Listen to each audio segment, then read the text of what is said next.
Hey, John, are you there? It's kind of an emergency. Can you please answer the phone? Did you not get a phone call from the hospital earlier? I did get a phone call, but I was busy at work, so I chose to ignore it. You do remember that I actually have a job, right? Of course I know that you have a job, but this is really urgent. Why else would the hospital be calling you? I figured they just wanted to tell me the results of some report or something dumb like that, but you're not doing anything. So you should go to the hospital and just pick it up for me. I don't really get why I should have to answer the phone and talk to someone just for that. But you never have anything going on, so you should just go and figure it out for me.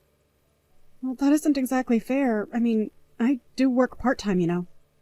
Besides, I really think that they want to talk to you. Are you sure that you want me to go for you? Why are you making such a big deal about this? You're my wife. Anything a doctor wants to say to me, he should be able to say to you. It really is just that simple. Now hurry up and go find out what they want with me and quit wasting my time. Okay, alright. I'll go. But you don't have to talk to me in that way, you know? I just wanted to make sure that you were getting the calls and what you wanted to do about it.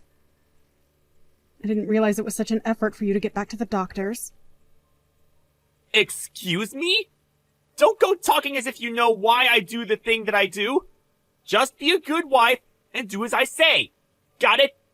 And don't ever compare your little part-time job to my real job. You don't have to talk to me like that, you know.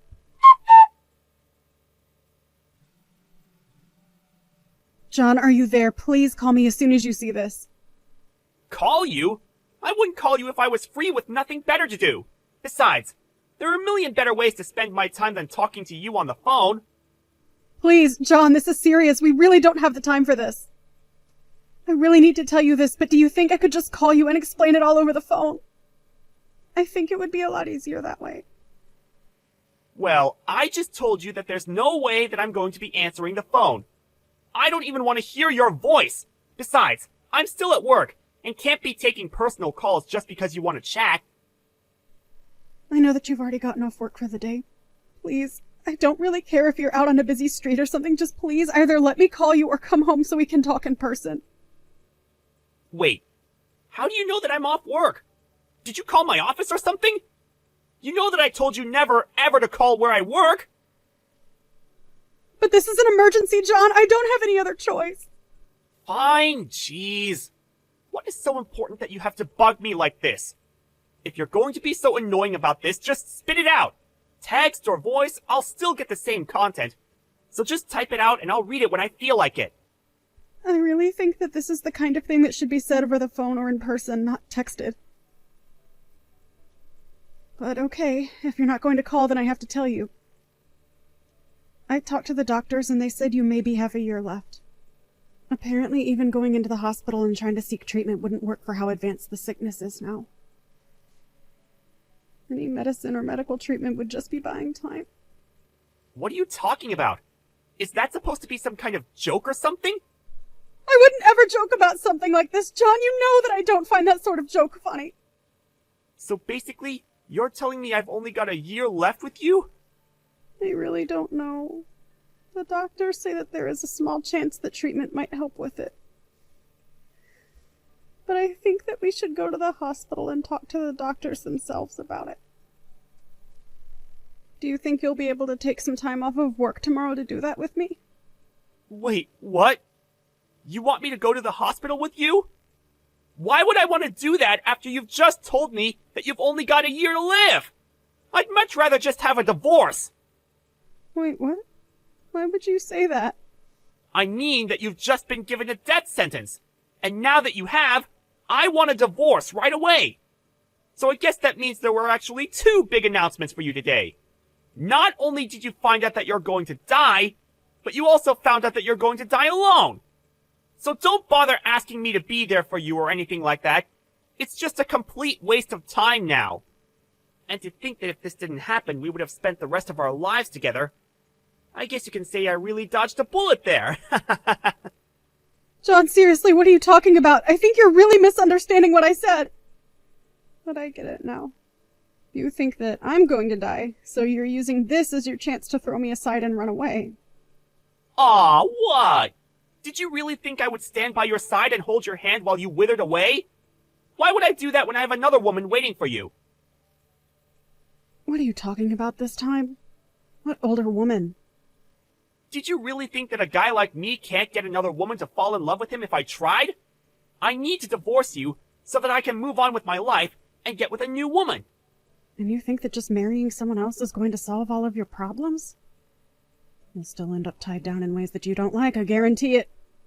You're just jealous because I already have preparations, just in case this very thing happened.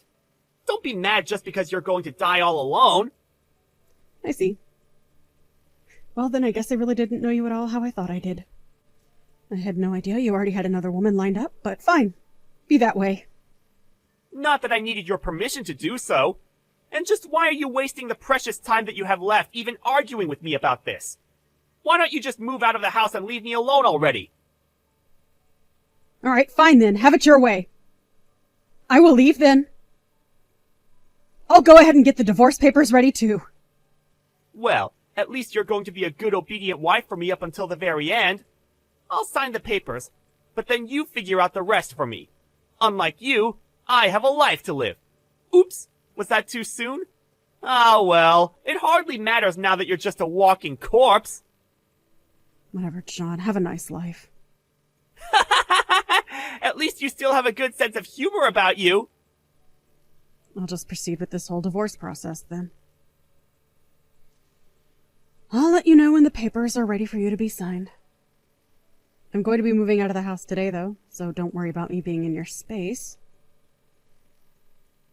Although I'll need time to pack my things, so I'll be staying here tonight. That's fine with me. I'll just go and stay at my girlfriend's house. We're already divorced now, so it really doesn't matter if I do that, right? Do what you'd like, John.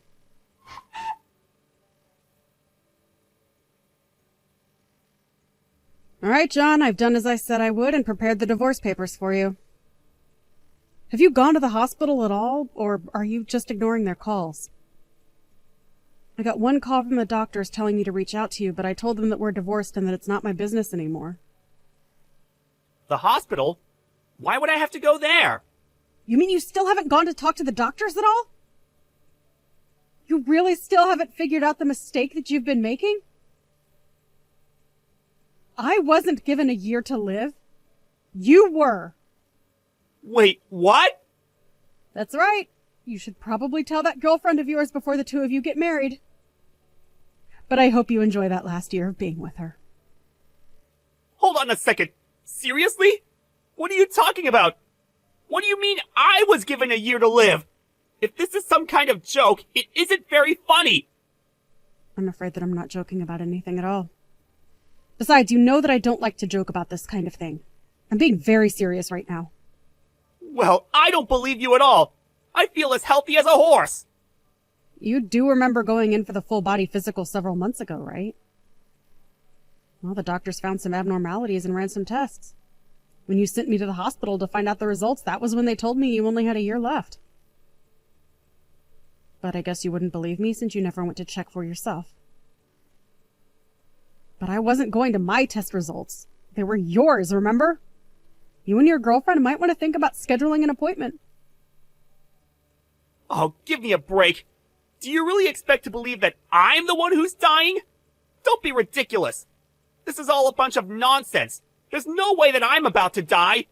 You're just mad because you're the one who's going to die all alone. I'm actually not upset at all.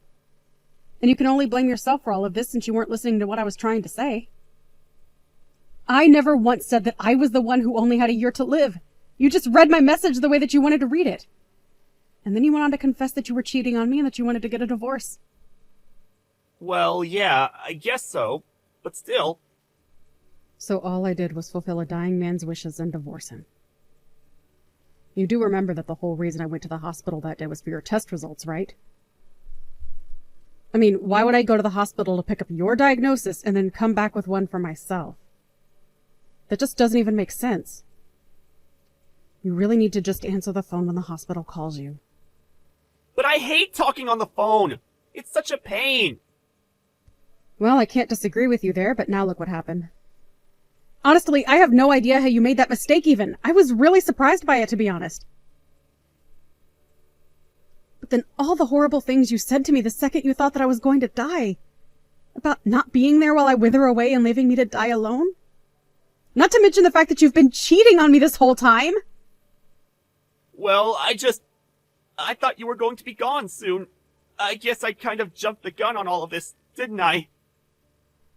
But you were already cheating on me before you even thought I was going to die. At least own up to the fact that you were doing it. But I only admitted it because I thought that you were the one that was dying. Well, I'm not, so good luck explaining to your girlfriend and all. What the heck am I supposed to tell her after all of this? She's never going to marry me now! Yeah, I really can't see anyone wanting to marry someone with so little to go. But since you were so ready to marry her anyways, surely she must love you enough to want to be with you, right? Maybe she'll overlook this and stand by your side until your last breath. Anyways, if you're not going to tell her that, then at least tell her that I'm suing you both for adultery. Wait, what? You're going to sue us? But I was just given a death sentence! Are you really going to try and just heap more suffering on me? I'm sorry, but that has nothing to do with the fact that you cheated on me. You cheated, and I have the right to sue for reparations. It really is that simple. You've already admitted to it. Now it's time to own up to it. I don't care if you are a dying man. I have my rights. How can you say that to me? I only have a year left to live. You should be nicer to me. Why are you being so cruel? You're breaking my heart, Julia. You're the reason I'm dying. It's all the emotional stress you've been putting me through. Excuse me? You seriously need to get a grip if you think that's the case. What do you mean? I mean, that if you want to talk about mistreatment and stress, then I have much more room to talk than you do. The whole time we've been married, you've treated me like your maid more than your wife. You only ever looked down on and condescended to me, and you even cheated on me. You need to get over yourself and realize that you haven't been a good husband. Hey, come on now. What kind of way is that to talk to a dying man? You had your chance to go and talk to the doctors about this, but you didn't. I'm sorry, but I don't have any pity for you after the idiotic way you've been acting and the horrible way you've been treating me. I never want to hear from you again.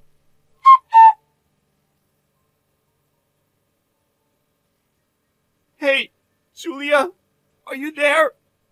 Excuse me? Who is this? Please don't act like this. You know it's me, John. I just wanted to tell you that I really am sorry about what I did. I was just really hoping that you would take me back. God, you were such a little creep. What do you mean? I mean that I thought you left me to go and be with your girlfriend. Why are you trying to worm your way back into my life? Please don't be like that. I really am sorry for all that I did. But I really have been thinking about what I did, and I realized I was treating you wrong. I need you. I see that now. I'm in the hospital right now, and I'm in my room all by myself. I see. So I guess now you're the one living out your days all alone. My family found out all about my cheating and how I treated you, and no one has come to visit me. But I think if I had you here by my side, I might really be able to beat this thing. Please, I need you to help me get through this. Why don't you leave me alone and go ask your girlfriend to help you? But we've been married 5 years. No one else knows me as well as you do. And? Why do you think I owe you another second of my life? I gave you enough time and now I'll finally be free. Don't bother reaching out to me unless it's about paying me what you owe me.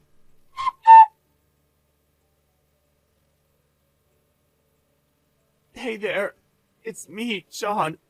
Well, here I am, living out my final days alone in a hospital bed.